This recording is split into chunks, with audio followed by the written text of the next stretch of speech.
नमस्कार, आर के क्लास में आपका स्वागत है।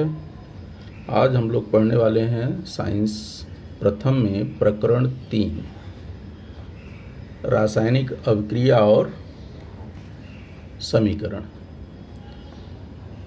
तो इसमें कुछ थोड़ा याद कीजिए, लिखा है जो कि हम पिछली कक्षाओं में पढ़ चुके हैं उसके बारे में। पहला क्वेश्चन उसका है, तत्वों और यौगिकों के अणुओं के कौन कौन से प्रकार हैं। ये हम लोग पहले पढ़ चुके हैं। तत्व और यौगिक के अणु में अंतर, उसी से रिलेटेड है ये। तत्व और यौगिक के अणुओं के कौन कौन से प्रकार हैं।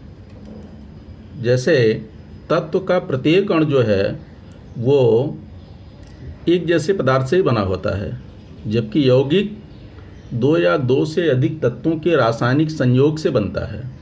साथ ही साथ यौगिक के घटक तत्वों का अनुपात भी निश्चित होता है और यौगिक के अणु का गुणधर्म उसके घटक तत्वों के गुणधर्म से भिन्न होता है।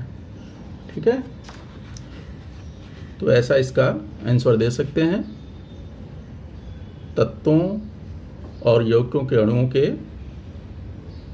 कौन कौन से प्रकार हैं। ठीक है, इसी तरह से क्वेश्चन नंबर 2 देखेंगे।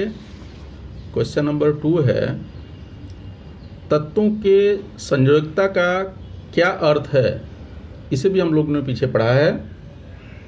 तत्वों की संयोजकता का अर्थ तत्वों के संयोग करने की क्षमता को संयोजकता कहते हैं। यानी कहने का मतलब, जब कोई यौगिक बनता है तो रासायनिक बंध के निर्माण के समय इलेक्ट्रॉनों के लेन देन की आवश्यकता होती है या फिर वो साझेदारी करते हैं, तो इलेक्ट्रॉनों के लेन देन की संख्या को ही उसकी संयोजकता कहते हैं। उस क्वेश्चन का आंसर ऐसा कह सकते हैं। तत्वों के संयोग करने की क्षमता को संयोजकता कहते हैं। ठीक है, अर्थात रासायनिक बंध निर्मित होते समय पूर्ण अस्तक स्थिति प्राप्त करने के लिए इलेक्ट्रॉनों के लेन देन की संख्या को संयोजकता कहते हैं। जैसे NaCl की संयोजकता, NaCl में Na की संयोजकता 1 है और Cl की भी संयोजकता 1 होती है। इसको समझ सकते हैं। देखिए, जैसे ये है Na और इसका इलेक्ट्रॉनिक संरूपण होता है 281। ठीक है, दूसरा तत्व है समझो क्लोरीन, इसका इलेक्ट्रॉनिक संरूपण होता है 287। ठीक है, तो अब देखिए, इसको अष्टक स्थिति लाने के लिए इसकी वाह्यतम कक्षा में कितना इलेक्ट्रॉन है, 1 इलेक्ट्रॉन है, तो ये अपने 1 इलेक्ट्रॉन को त्याग देगा, यानी ये दूसरे को दे देगा। किसके? अपने निकटतम जो उसका सहयोगी होगा। सहयोगी कौन यहाँ पे है? क्लोरीन। क्लोरीन की वाह्यतम कक्षा में देखिए 7 इलेक्ट्रॉन है, यानी इसको 1 की ज़रूरत है। यदि ये 1 इसको दे देगा तो इसकी भी वाह्यतम कक्षा पूर्ण हो जाएगी, यानी अष्टक स्थिति पूर्ण हो जाएगी और इसकी भी अष्टक स्थिति पूर्ण हो जाएगी। तो ये 1 इलेक्ट्रॉन जो इसका है ये इधर आ जाएगा, इसमें मिल जाएगा, तो इसका इलेक्ट्रॉनिक संरूपण बन जाएगा कितना? 2-8। और इसका भी इलेक्ट्रॉनिक संरूपण कितना हो जाएगा? 288। ठीक है, इसका 288 हो गया, तो ये बन जाएगा सोडियम से सोडियम आयन बन जाएगा। 1 इलेक्ट्रॉन दिया इसलिए ये सोडियम आयन बन गया। और ये जो है 1 इलेक्ट्रॉन लिया तो ये क्या बन जाएगा? ये बन जाएगा क्लोराइड आयन। 1 इलेक्ट्रॉन लिया तो इसके ऊपर नेगेटिव आवेश आ जाएगा, और 1 इलेक्ट्रॉन इसने डोनेट किया, दिया, तो ये पॉजिटिव आवेश बन जाएगा। फिर ये दोनों आयनिक यौगिक हो गए। ये आयनिक यौगिकों के कारण ये एक दूसरे से क्या होते हैं? बंध जाते हैं। तो ये बन गया सोडियम क्लोराइड। इसी तरह से यहाँ पर संयोजकता कितनी कितनी हो गई? सोडियम की संयोजकता हो गई 1 और क्लोरीन की भी संयोजकता हो गई 1। दूसरा भी कोई उदाहरण ले सकते हो, जैसे समझो मैग्नीशियम ले लेते हैं और ऑक्सीजन ले लेते हैं। मैग्नीशियम का इलेक्ट्रॉनिक संरूपण होता है 282 और जबकि ऑक्सीजन का कितना होता है? 26। पीछे पढ़ चुके हैं, क्योंकि इसका परमाणु क्रमांक 12, तो इसलिए 282, इसका परमाणु क्रमांक जो है 8 है, तो 2 और 6। अब इसका देखिए, वास्तव कक्षा को पूर्ण करने के लिए ये वाला 2 इलेक्ट्रॉन ये इधर चला जाएगा, इधर, तो 2 इलेक्ट्रॉन त्याग देगा, तो ये जो है मैग्नीशियम से मैग्नीशियम आयन बन जाएगा, और इसकी 2 इलेक्ट्रॉन दे रहा है तो यहाँ पर हो जाएगा 2+, ठीक है। इसी तरह से ऑक्सीजन यहाँ पर जो है 2 इलेक्ट्रॉन रिसीव कर रहा है, तो कितना बन जाएगा ये 2-, इसके ऊपर 2 ऋणात्मक आवेश आ जाएगा। इसका फिर इलेक्ट्रॉनिक संरूपण बन जाएगा 2-8, और इसका भी कितना हो जाएगा 2-8, ठीक है। इस तरह से जो है इसकी संयोजकता जो है निर्धारित की जाती है। संयोग करने की क्षमता, इसकी संयोग करने की क्षमता कितनी है 1-1 की, इसकी संयोग करने की क्षमता 2 है, तो इसकी संयोजकता हो गई 2। दूसरा भी इसका परिभाषा पढ़े हैं कि वाह्यतम कक्षा में स्थित इलेक्ट्रॉनों की संख्या यानी संयोजकता, इलेक्ट्रॉन को भी संयोजकता कहते हैं। तो इस तरह से संयोजकता समझ गए होंगे। संयोजकता मतलब संयोग करने की, तत्वों के संयोग करने की क्षमता को संयोजकता कहते हैं, अर्थात रासायनिक बंध निर्मित होते समय पूर्ण अष्टक स्थिति प्राप्त करने के लिए इलेक्ट्रॉनों के लेन देन की संख्या को संयोजकता कहते हैं। जैसे अभी यहाँ पर एग्जाम्पल दिया गया सोडियम क्लोराइड का और मैग्नीशियम ऑक्साइड का, ठीक है। तो आगे चलते हैं अगले क्वेश्चन में। अगला प्रश्न है, विविध यौगिकों के रासायनिक अणुसूत्रों को लिखने की कौन सी जानकारी आवश्यक है और यौगिकों के अणुसूत्र कैसे लिखते हैं।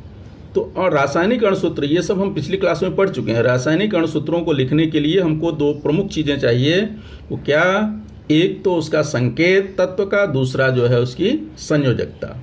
और फिर इसको लिखते कैसे हैं इसको हम समझ लेते हैं। इसको 2 क्वेश्चन समझो, आइए।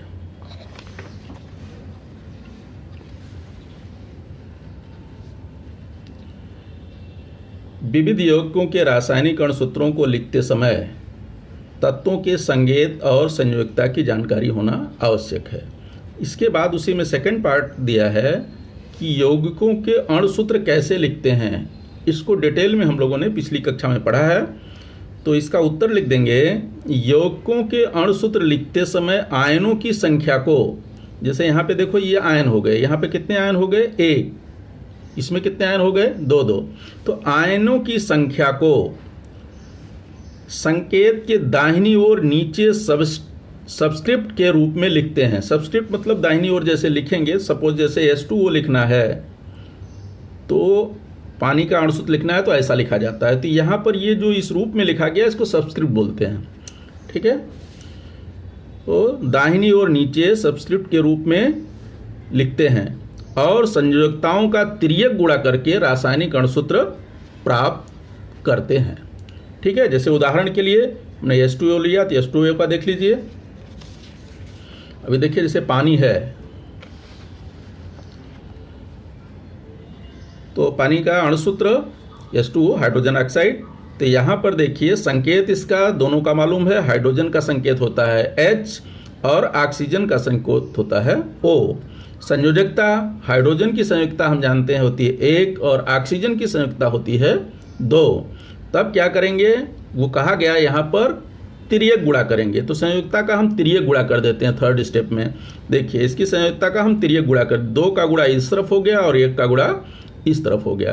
तो इसका अणुसूत्र क्या बन गया, ये जो 2 है H के संकेत के दाहिनी ओर नीचे आ जाएगा, समझो ये इसका आयन है इधर आ गया, तो इसका अणुसूत्र बन गया H2O, ठीक है। इसी तरह से दूसरा उदाहरण हमने लिया सोडियम क्लोराइड का।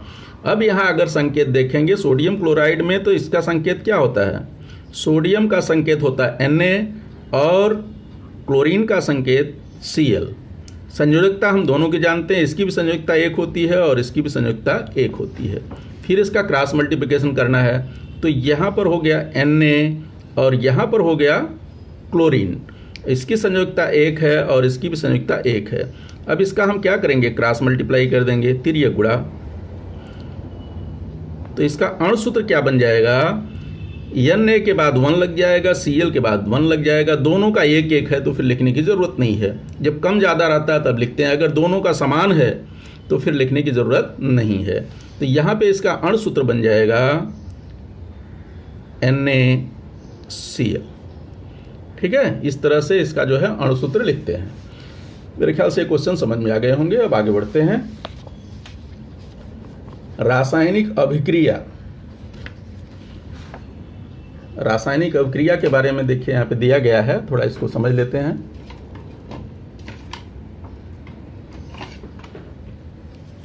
रासायनिक अभिक्रिया 18वीं और 19वीं शताब्दी में कुछ रासायनिक अभिक्रियाओं के संदर्भ में मूलभूत प्रयोग किए गए थे। उन प्रयोगों से ऐसा सिद्ध हुआ कि एक्चुअल में रासायनिक अभिक्रिया है क्या। तो ये देखिए, रासायनिक अभिक्रिया होते समय द्रव्य का संगठन परिवर्तित होता है, मतलब उसका संगठन, उसकी संरचना जो है पूरी बदल जाती है। परिवर्तन जो भी होता है वो अस्थायी रूप से होता है, ऐसा नहीं फिर वो रिटर्न हो जाएगा। तो ये रासायनिक अभिक्रिया हो गई। इसके विपरीत भौतिक अभिक्रिया जो होती है, भौतिक परिवर्तन, उसके समय केवल द्रव्य की अवस्था या रूप बदलता है, ठीक है। और ये परिवर्तन अधिकांशतः अस्थायी होते हैं। कहने का मतलब उनको पूर्व अवस्था में लाया जा सकता है। तो कहने का मतलब यहाँ पर रासायनिक अभिक्रिया में जो भी परिवर्तन होगा वो अस्थायी होता है, यानी द्रव्य का, उसका संगठन, संरचना पूर्णतया बदल जाता है। जबकि भौतिक परिवर्तन में केवल द्रव्य की अवस्था या रूप बदलता है और वह अस्थायी होता है। इससे संबंधित नीचे एक चार्ट दिया गया है। वो चार्ट को बताना है कि कौन सा भौतिक परिवर्तन से संबंध है, कौन सा रासायनिक परिवर्तन से संबंध है। तो आइए इसको देख लेते हैं।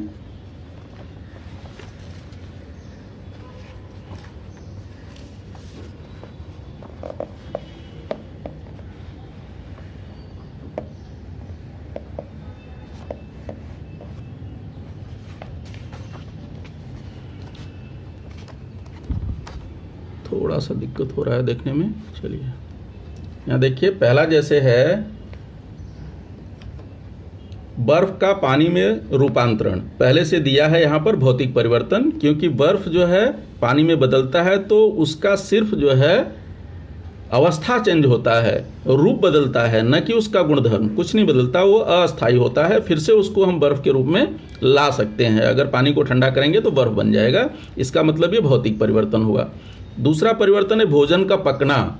भोजन एक बार अपने किचन में उसको पका दिए, पक गया, तो फिर उसको फिर वापस कच्चा नहीं कर सकते, यानी इसका पूरा संगठन बदल जाता है और गुणधर्म भी बदल जाता है। तो इसलिए कौन सा परिवर्तन हो गया? रासायनिक परिवर्तन। यहाँ पर यह है रासायनिक, ठीक है। और फल का पकना, उसी तरह से फल का पकना है। फल अगर एक बार पक गया तो उसका पूरा गुणधर्म बदल जाता है। कच्चे फल का जो है गुणधर्म अलग होता है, पक्के फल का अलग होता है, और पके फल को फिर से कच्चे फल के रूप में नहीं लाया जा सकता। तो इसलिए क्या हो गया? ये रासायनिक परिवर्तन, ठीक है। आगे देखते हैं, दूध का रूपांतरण दही में होना। जब दूध का दही में रूपांतरण होता है तो पूरी तरह इसका संगठन जो है बदल जाता है, यानी इसके गुणधर्म, दूध का गुणधर्म अलग होता है और दही का गुणधर्म अलग होता है, और ये अस्थायी होता है। फिर से इसको दही से दूध बना पाना संभव नहीं है। इसलिए ये क्या हुआ? रासायनिक परिवर्तन। इसी तरह से पानी का वाष्प में रूपांतरण। पानी का वाष्प में रूपांतरण जो है, पानी का वाष्प बन गया और वाष्प को वापस ठंडा करेंगे तो पानी बन जाएगा। तो ये कौन सा परिवर्तन हुआ? रासायनिक परिवर्तन, भौतिक परिवर्तन हुआ। क्यों? क्योंकि इसको पुनः अपनी पूर्व अवस्था में लाया जा सकता है। इसका सिर्फ अवस्था परिवर्तन हो रहा है, बाकी कोई परिवर्तन नहीं हो रहा है, उसका संगठन नहीं बदल रहा। इसलिए ये क्या हो गया? भौतिक परिवर्तन। आगे देखते हैं, जठर में अन्न का पाचन। वही जठर जो हमारे पेट में है, जो अन्न पचता है, भोजन हम करते हैं तो बाद में वो अन्न क्या होता है? डाइजेस्ट होता है। तो यह भी एक प्रकार से क्या है? रासायनिक प्रक्रिया है। जो भोजन डाइजेस्ट हो गया उसको पुनः प्राप्त नहीं किया जा सकता, उसका गुणधर्म जो है बदल जाता है। तो ये क्या हो गया? रासायनिक परिवर्तन। फिर आगे देखते हैं, लेफ्थिनिन की गोली को हवा में खुला रखने पर, अब हवा में खुला रखोगे तो इसका क्या बदल रहा है? सिर्फ उसका आकार कम हो जाता है। वो परिवर्तन हो रहा है, हवा में जा रहा है, उसका आकार बदल रहा है, उसका संगठन नहीं बदल रहा है, कुछ नहीं बदल रहा है, इसलिए उसका गुणधर्म भी नहीं बदल रहा है। इसलिए ये क्या हो गया? भौतिक परिवर्तन, ठीक है। आगे आते हैं, शाहबादी फर्श पर, काले फर्श पर नींबू के रस का दाग दिखना। अब जब ये नींबू का रस गिरता है, ये अम्ल होता है, उसके ऊपर जब पड़ेगा तो उसकी अभिक्रिया होती है, यानी वो अस्थाई परिवर्तन हो जाता है। इसलिए ये क्या हुआ, रासायनिक परिवर्तन, यानी इसको हम कहेंगे रासायनिक परिवर्तन। इसी तरह से ऊंचाई से गिरकर कांच की वस्तु का टूटना, जब ऊंचाई से गिर करके कांच की वस्तु टूट जाती है तो उसका क्या फिजिकल स्टेट चेंज होता है, उसकी भौतिक अवस्था परिवर्तन होती है, न कि उसका गुणधर्म बदलता है। गुणधर्म नहीं बदलता और ये क्या होता है, अस्थायी होता है। इसलिए ये कौन सा चेंज हुआ, फिजिकल चेंज, यानी भौतिक परिवर्तन। तो इस तरह से ये चार्ट हो गया। इसके आधार पर कि हमने जान लिया कि कौन से टाइप का भौतिक परिवर्तन है, कौन रासायनिक परिवर्तन है। भौतिक परिवर्तन जो है अस्थायी होता है, जबकि रासायनिक परिवर्तन अस्थायी होता है। इससे संबंधित नीचे कृतियाँ दी गई है, इस कृति को जो है कर लेंगे। ठीक है, आगे कृति दिया गया है, कृति जो है आधारित है, उसमें हमको पहचानना है भौतिक परिवर्तन है कि रासायनिक परिवर्तन है। तो अब इसके बाद उसको हम लोग कृति देख लेते हैं। कृति एक्चुअल में यहाँ पर तो संभव नहीं है, ये प्रयोगशाला में ही किया जाएगा, यानी लैब में ही हो सकता है। फिर भी इसके बारे में हम जितनी जानकारी मिल सकती है उसको ले सकते हैं। ठीक है, आइए आगे। कृति क्या करना है, करके देखना है, इसको प्रयोगशाला में करना है, लेकिन यहाँ थोड़ा देख लीजिए क्या लेना है। उपकरण तापमापी लेना है, वाष्पन पात्र, तिपाही स्टैंड, की परख नली, बर्तन बर्नल इत्यादि। ठीक है, रासायनिक पदार्थ जो हमको चाहिएगा, चूने का पत्थर अर्थात कैल्शियम कार्बोनेट, कॉपर सल्फेट अर्थात CuSO4, calcium chloride CaCl2, potassium chromate K2CrO4, जस्ता का चूर्ण यानी Zn, sodium carbonate Na2CO3, phthalic anhydride C8H4O3।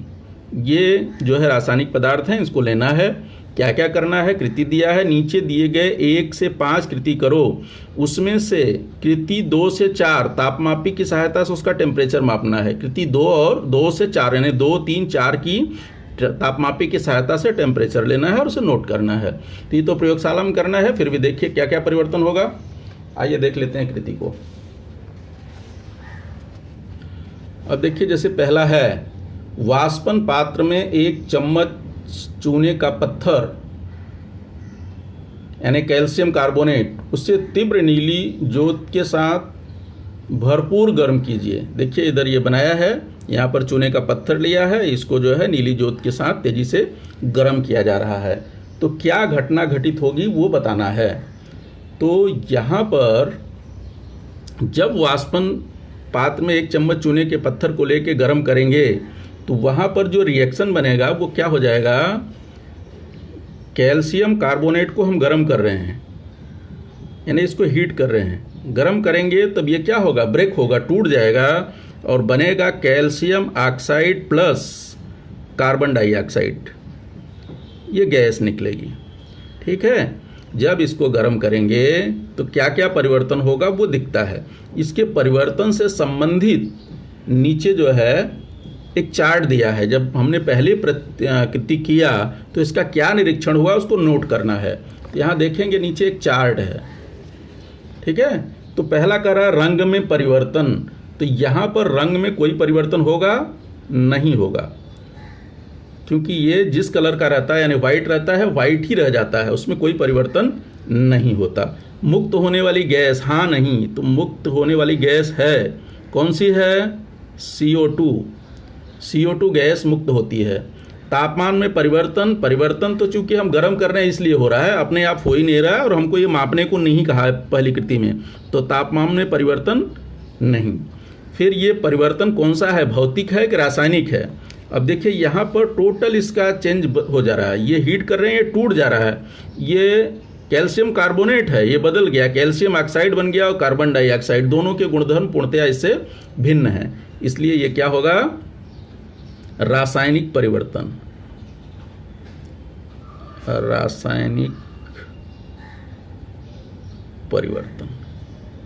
ठीक है, सेकंड देखते हैं, दूसरा क्या है, कॉपर सल्फेट के विलयन में से जस्ते का चूर्ण डालिए। तो क्या होगा जब कॉपर सल्फेट के विलयन में जस्ते का चूर्ण डालते हैं, इसका रिएक्शन देखेंगे सेकंड का। तो ये है कॉपर सल्फेट अर्थात CuSO4 का विलयन लेंगे, उसमें जस्ते का चूर्ण डालेंगे तो क्या बनेगा, इसको आगे डिटेल में पढ़ेंगे, रासायनिक अभिक्रिया का प्रकार 9th में भी पढ़ चुके हैं। तो ये जो है Zn अधिक क्रियाशील होने के कारण Cu को क्या करेगा, विस्थापित कर देगा, यानी अपना रिएक्शन बन जाएगा। ये दूसरा जो बनेगा वो क्या हो जाएगा, product ZnSO4 zinc sulphate plus copper. ठीक है, तो ऐसी अभिक्रिया को कहते हैं विस्थापन अभिक्रिया। क्यों? क्योंकि ये जो है जिंक अधिक क्रियाशील होने के कारण कम क्रियाशील धातु जो है कॉपर को क्या करेगा, विस्थापित कर देता है, हटा देता है, उसके स्थान को खुद ले लेता है। ये यहाँ इसके साथ आ गया और इसको विस्थापित कर दिया। तो ये एक प्रकार से विस्थापन अभिक्रिया है, इसको आगे डिटेल में पढ़ेंगे। अब बाकी और क्या परिवर्तन होता है इसके बारे में जो है ये चार्ट के हिसाब से भर लेंगे, क्या क्या हो रहा है इसको देखते हैं। आइए, इसका सेकंड जो है रंग में परिवर्तन पूछ रहा है, तो रंग बदल जाएगा। कॉपर सल्फेट क्या होता है, नीले रंग का होता है, और जब इसमें मिलाते हैं Zn तो इसका रंग जो है बदल जाता है, यानी ये नीला जो होता है, नीले कलर से ये रंगहीन हो जाता है। पहले नीला रहता है, बाद में ये कन्वर्ट होके क्या हो जाता है, रंगहीन। धीरे धीरे इसका कलर जो है गायब हो जाता है, ये रंगहीन हो जाता है। ठीक है, और पूछ रहा है इसमें कोई मुक्त होती है गैस, तो गैस इसमें नहीं निकलती, कोई गैस नहीं बनती है। ठीक है, रिएक्शन हमने देखा, यहाँ पे कोई गैस नहीं बन रही है। फिर ये पूछ रहा है तापमान में परिवर्तन, वो थर्मामीटर लगाएंगे तो तापमापी में हमको इसका टेम्परेचर दिखाई देगा, बढ़ रहा है या घट रहा है। तो इसका तापमान जो है यहाँ पर बढ़ता है, तापमान बढ़ता है। ठीक है, और क्रिया कौन सी है, रासायनिक। देख रहे हैं टोटली चेंज हो जा रहा है, यहाँ पर अभिकारी पदार्थ कुछ और है और ये प्रोडक्ट जो है इसका उत्पाद कुछ और है। तो ये रासायनिक परिवर्तन हो गया, रासायनिक परिवर्तन। ठीक है, अब आगे बढ़ते हैं थर्ड कृति की तरफ। तीसरी कृति है बेरियम सल्फेट के विलयन में पोटेशियम क्रोमेट का विलयन डालिए। तो इसको डालेंगे तो क्या होगा, सबसे पहले इसका रिएक्शन देख लेते हैं। पहला लेंगे बेरियम सल्फेट का विलयन और उसमें मिलाएंगे पोटेशियम क्रोमेट का विलयन K2CrO4 को मिलाएंगे। तो यहाँ पर क्या होगा, इसका जो है धन आयन इसके ऋण आयन के साथ में और इसका धन आयन इसके ऋण आयन के साथ में जुड़ जाएगा। यानी यहाँ पर जो देखा वो विस्थापन एक बार हो रहा था, यहाँ पर जो है युग्म विस्थापन हो रहा है, डबल हो रहा है। ये इसके साथ जा रहा है, यानी आयनों की अदला बदली हो रही है। इसका धन आयन इसके ऋण आयन के साथ जा रहा है और इसका धन आयन इसके ऋण आयन के साथ जाएगा। तो अपना ये जो बन जाएगा वो क्या होगा, बेरियम क्रोमेट हो जाएगा। जहाँ बेरियम सल्फेट है तो बेरियम आके ये क्रोमेट के साथ मिल जाएगा, तो इसका बन जाएगा बेरियम क्रोमेट। और इसका जो है अवक्षेप प्राप्त होता है, प्रेसिपिटेट, यानी उसके पेदी में जा करके, परख नली के पेदी में जाके बैठ जाता है ये। और दूसरा जो बनेगा ये पोटेशियम सल्फेट इधर बन जाएगा K2SO4। ठीक है, ये जो है अवक्षेप प्राप्त होगा, इसका पीला अवक्षेप बनता है, वो तलहटी में यानी परख नली के पेदी में जाकर के बैठ जाता है। ये रिएक्शन का प्रकार चार्ट में नहीं पूछा है, लेकिन ये रिएक्शन का प्रकार कौन सा हुआ, युग्म विस्थापन। 2 बार विस्थापन हो रहा है। देखिए इसका इसके साथ हो रहा है, इसका इसके साथ, यानी आयनों की परस्पर अदला बदली हो रही है। ऐसे जो है अभिक्रिया को क्या कहते हैं, युग्म विस्थापन अभिक्रिया। अभी बाद में इसको डिटेल में पढ़ेंगे। अब इसमें क्या क्या होगा वो चार्ट के हिसाब से देख लेते हैं, इसमें क्या परिवर्तन होगा। वैसे तो प्रयोगशाला में ही संभव है सब कुछ देखना, लेकिन यहाँ देखिए पहला काम ये कि रंग में परिवर्तन। तो हाँ, रंग में परिवर्तन होता है। क्यों? क्योंकि जब ये रिएक्शन होता है, अभिक्रिया होती है, तो बेरियम क्रोमेट का पीला अवक्षेप प्राप्त होता है। कौन सा? पीला अवक्षेप मिलता है, प्रेसिपिटेट, जो कि उसके पेदी में बैठ जाता है। इसके बाद क्या है, मुक्त होने वाली गैस। तो मुक्त होने वाली गैस, तो कोई गैस इसमें से निकलती नहीं है, इसलिए यहाँ पर क्या लिखेंगे, नहीं, कोई गैस नहीं निकल रही है। तापमान बढ़ता है रिएक्शन के दौरान, वो तापमापी बताएगा कि तापमान बढ़ रहा है या घट रहा है, तो यहाँ पर तापमान बढ़ता है। ठीक है, अभिक्रिया कौन सी हुई, रासायनिक अभिक्रिया, क्योंकि टोटली जो है चेंज हो जा रहा है, यौगिक बदल गए, पहले कुछ और यौगिक थे, बाद में जो यौगिक बने वो अलग हो गए। तो ये हो गया रासायनिक परिवर्तन। ठीक है, इसके बाद नेक्स्ट आते हैं चौथी कृति में। चौथा कृति है कैल्शियम क्लोराइड के विलयन में सोडियम कार्बोनेट का विलयन मिलाओ। इसका रिएक्शन देख लेते हैं क्या होता है। कैल्शियम क्लोराइड में सोडियम कार्बोनेट का विलयन मिलाएंगे तो कैल्शियम क्लोराइड के विलयन में सोडियम कार्बोनेट का विलयन मिला रहे हैं। तो यहाँ पर भी देखिए युग्म विस्थापन ही है, क्योंकि इसका जो धनायन इसके ऋणायन से जाके मिल जाएगा, इसका धनायन इसके ऋणायन से जाके मिल जाएगा, यानी आयनों की परस्पर अदला बदली हो जाएगी। तो इसमें बन क्या जाता है, प्रोडक्ट उत्पाद कौन से बनते हैं, कैल्शियम कार्बोनेट बनेगा। एक कैल्शियम इसके साथ जाएगा, calcium carbonate plus sodium chloride बन जाएगा, सोडियम क्लोराइड। अब इसके 2 परमाणु हैं और इसके भी सोडियम के 2 हैं, तो 2 इधर तो लगेगा नहीं, यहाँ पे लगा देते हैं। इसकी बैलेंसिंग हम पीछे पढ़े हैं और आगे भी पढ़ेंगे डिटेल में, उस हिसाब से कर लेंगे। अब यहाँ पर भी जैसे इसका प्रेसिपिटेट बना, येलो प्रेसिपिटेट बना यानी पीला अवक्षेप बना, उसी तरह से यहाँ पर कैल्शियम कार्बोनेट का सफ़ेद प्रेसिपिटेट, जब ये आयनों की अदला बदली होती है, युग्म विस्थापन अभिक्रिया होती है, तो उसमें प्रेसिपिटेट अवक्षेप प्राप्त होता है। तो यहाँ पर कैल्शियम कार्बोनेट का सफ़ेद अवक्षेप प्राप्त होता है। तो आइए इसको भी चार्ट को फिलअप कर लेते हैं, जैसा कहा है वो क्या क्या हो रहा है यहाँ पर लिख लेते हैं। तो यहाँ पर जो है कैल्शियम कार्बोनेट जो है इसका सफ़ेद अवक्षेप प्राप्त होता है, तो यहाँ बन जाएगा सफ़ेद अवक्षेप हो जाएगा। रंग में परिवर्तन क्या हुआ, सफ़ेद अवक्षेप प्राप्त हुआ। ठीक है, और यहाँ पर कोई गैस मुक्त नहीं हो रही है, तो गैस नहीं निकलेगी। तापमान बढ़ता है,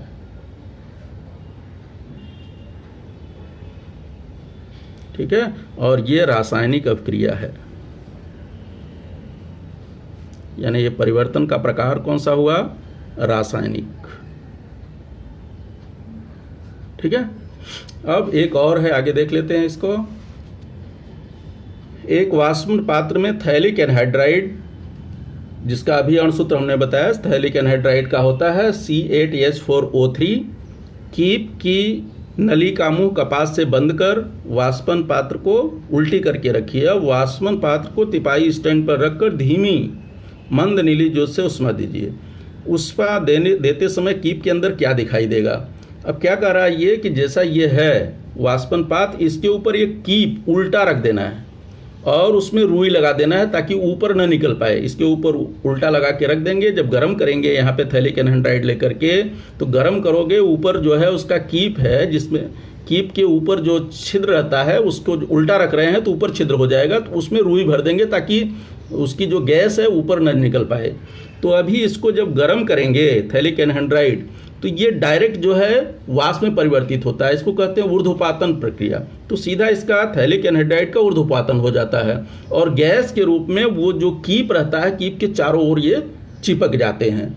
और बाद में जब उसको गैस जो है उष्मा देना बंद कर देंगे, तो उष्मा देना बंद करेंगे तो वो कुछ देर के लिए ठंडा होने देंगे। जब ठंडा हो जाएगा तो फिर से इसके कण थैलिक एनहाइड्राइड के वो कीप के चारों ओर जो है संघनित होकर के दिखाई देने लगते हैं। तो कहने का मतलब ये कौन सा परिवर्तन हुआ, भौतिक परिवर्तन हुआ, क्योंकि यहाँ पर जो है उसका संगठन नहीं बदल रहा है, सिर्फ वो कन्वर्ट हो जा रहा है, उसकी अवस्था चेंज हो रही है। वो ठोस था, ठोस से वाष्प में बदल गया और जैसे ठंडा होगा वापस जो है ठोस में आ जाएगा। तो यहाँ पर जो है जो परिवर्तन होगा, वो जो परिवर्तन होगा वह कौन सा परिवर्तन हो जाएगा, भौतिक परिवर्तन। तो यहाँ पर पहली बात, रंग में कोई परिवर्तन नहीं होता है, रंग में परिवर्तन नहीं होगा। दूसरा, कोई गैस निकलेगी तो कोई गैस यहाँ पर नहीं निकल रही है, सिर्फ उसकी अवस्था चेंज हो जा रही है, वहीं जाके रुक जा रहा है। तापमान यहाँ पर नहीं बढ़ता क्योंकि वो हम गर्म कर रहे हैं और वैसे भी हम इसको इस कृति में टेम्परेचर मापना नहीं है। और ये कौन सा परिवर्तन हो गया, भौतिक परिवर्तन। क्यों भौतिक परिवर्तन हुआ, क्योंकि इसका अवस्था परिवर्तित हो रही है, बाकी कोई गुणधर्म इसका नहीं बदल रहा है। ठीक है, तो इस तरह से ये जो है भौतिक परिवर्तन हो गया। ठीक है, अब आते हैं थोड़ा आगे, देखो दिया है कि अपने दैनिक जीवन में घटित होने वाली रासायनिक अनुभव करते हैं, उसके हिसाब से देखिए यहाँ पे दिया है भौतिक परिवर्तन के बारे में बताया है कि भौतिक परिवर्तन एक्चुअल में होता क्या है। उसमें सिर्फ परिवर्तन किस में होता है, तापमान में परिवर्तन, दाब में परिवर्तन होने पर जब उसका दाब और ताप परिवर्तित होगा उस समय क्या होता है, भौतिक परिवर्तन हो जाता है। अनेक बार भौतिक परिवर्तन जो होता है वो प्रत्यावर्ती यानी रिवर्सिबल होता है, यानी कहने का मतलब वो उसी अवस्था में आ जाता है। भौतिक परिवर्तन में द्रव्य का संगठन जैसा है वैसा ही रहता है। जैसे उदाहरण दिया है, बर्फ़ को गर्म करेंगे तो पानी बनेगा और पानी को जो है ठंडा करेंगे तो फिर से बर्फ़ बन जाएगा। तो जैसे ये रिवर्सिबल रिएक्शन होता है, बर्फ़ है समझो, बर्फ़ को अगर हम उष्मा देंगे तो क्या हो जाएगा, ये बन जाएगा पानी।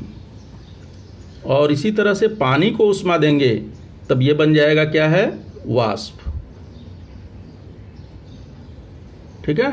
और अपोजिट आएंगे, यहाँ से उष्मा को निकालेंगे इसमें से तब ये फिर क्या बन जाएगा, पानी। और वापस इसमें से उष्मा को अगर निकालते हैं तब ये क्या बन जाएगा, बर्फ। यानी ये रिवर्सिबल रिएक्शन है, इसमें सिर्फ अवस्था परिवर्तन हो रहा है, उसका संगठन नहीं बदल रहा है, उसका गुणधर्म नहीं बदल रहा है, सिर्फ अवस्था परिवर्तन हो रहा है। तो इसको कहते हैं भौतिक परिवर्तन। ठीक है। तो भौतिक परिवर्तन में सिर्फ उसका जो है अवस्था चेंज होता है, उसके गुणधर्म बने रहते हैं और ये अस्थायी होता है, उसको पूर्व अवस्था में लाया जा सकता है। जो इसने हमने चार्ट में अभी ये कृति करके अध्ययन किया उसके आधार पर समझो निष्कर्ष लिखना है। तो निष्कर्ष में हमको क्या मिला भौतिक परिवर्तन का, कि भौतिक परिवर्तन में सिर्फ उसकी अवस्था परिवर्तित होती है, उसका गुणधर्म नहीं बदलता है। ठीक है। और यह अस्थायी होता है, संगठन उसका वैसा ही वैसा बना रहता है। इसके विपरीत रासायनिक परिवर्तन में हमने कृति के दौरान देखा कि इस प्रक्रिया में द्रव्य का संगठन बदल जाता है। जिस प्रक्रिया में द्रव्य का संगठन बदलता है उसको हम क्या कहते हैं, रासायनिक परिवर्तन। जब कोई प्रक्रिया घटना रासायनिक परिवर्तन है ऐसा हम कहते हैं तब संबंधित द्रव्य में कोई रासायनिक अभिक्रिया घटित होती है। रासायनिक अभिक्रिया में भाग लेने वाले पदार्थों को, जैसे यहाँ पे देखिए सब रासायनिक अभिक्रिया हैं, तो इसमें जो भाग लेने वाले पदार्थ हैं, जैसे ये है अभिकारी पदार्थ, इसको हम क्या कहेंगे, अभिकारी पदार्थ। और जो इधर बना इसको क्या कहते हैं, उत्पाद। तो यहाँ पर भी ये दोनों कैसे हैं, अभिकारी पदार्थ, ये सब दोनों क्या है, उत्पाद हैं। तो सभी रिएक्शन में जो ये क्रिया में भाग ले रहे हैं उनको कहते हैं अभिकारी पदार्थ, रिएक्टेंट्स। और बाद में जो बनते हैं, प्राप्त होते हैं, उन्हें कहते हैं उत्पाद या प्रोडक्ट्स। ठीक है। तो ये रासायनिक परिवर्तन का है। और रासायनिक परिवर्तन में उनके गुणधर्म जो है पूर्णतया बदल जाते हैं, उनका संगठन बदल जाता है और ये अस्थायी होता है। और जैसे उदाहरण के तौर पर नीचे इधर उदाहरण भी एक दिया है कि कोयले के ज्वलन से कार्बन डाइऑक्साइड तैयार होता है। इस प्रक्रिया में कोयला हवा के ऑक्सीजन के साथ संयोग करता है, इसलिए कोयला व ऑक्सीजन ये अभिक्रिया कारक हैं और तैयार हुआ कार्बन डाइऑक्साइड उत्पाद है। इसका रासायनिक समीकरण लिख के बता देना है। रासायनिक समीकरण कैसे लिखेंगे इसको, वो क्या कर रहा है, कोयला, कोयला का यानी उसका संकेत हो जाएगा कार्बन, और इसको जो है O2 गर्म करने को कह रहा है, इसको हीट करेंगे तो क्या बन जाएगा, कार्बन डाइऑक्साइड। ठीक है। तो यही बता रहा है कि इसमें कौन सा अभिक्रिया, अभिकारक कौन से हुए, अभिकारक ये हो गए पदार्थ कार्बन और ऑक्सीजन, और इसका उत्पाद हो गया कार्बन डाइऑक्साइड। ठीक है, यही बताना था। तो इस तरह से भौतिक परिवर्तन क्या होता है, रासायनिक परिवर्तन क्या होता है, दोनों अच्छी तरह से समझ चुके हैं। भौतिक परिवर्तन जो है ये अस्थायी परिवर्तन है, इसमें सिर्फ उसकी अवस्था में परिवर्तन होता है, उसका रंग रूप बदलता है, उसके गुणधर्म नहीं बदलते, उसका संगठन नहीं बदलता। जबकि रासायनिक परिवर्तन में उसका जो है संगठन बदल जाता है, उसके घटक तत्वों के गुणधर्म बदल जाते हैं और यह अस्थायी होता है। साथ ही साथ इसके जो घटक तत्व हैं उनके गुणधर्म मूल घटक तत्व के गुणधर्म से पूर्णतया भिन्न होते हैं। ठीक है, धन्यवाद।